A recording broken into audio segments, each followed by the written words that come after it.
Republican सेना नांदेड उत्तर जिल्ह्याच्या वतीने या ठिकाणी माननीय जिल्हाधिकारी यांच्या मार्फत मुख्यमंत्र्यांना निवेदन देण्यात आलेलं आहे। यामध्ये प्रमुख मागण्या महाराष्ट्रामध्ये ओला दुष्काळ जाहीर करण्यात यावा, शेतकऱ्याचे सरसकट पीक कर्ज माफ करण्यात यावेत, शेतकऱ्यांना हेक्टरी 1 लाख रुपये आर्थिक नुकसान भरपाई देण्यात यावी, त्याचबरोबर शेतमजूर आहेत त्यांचे सर्वे करून त्यांना 50,000 रुपये आर्थिक मदत देण्यात यावी।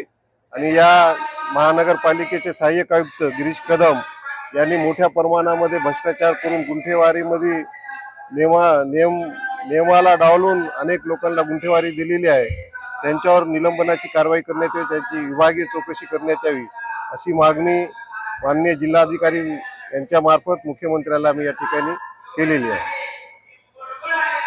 प्रत्येक हेक्टरी 8,500 रुपये मानधन देत आहेत, पुढे वाढ होईल का?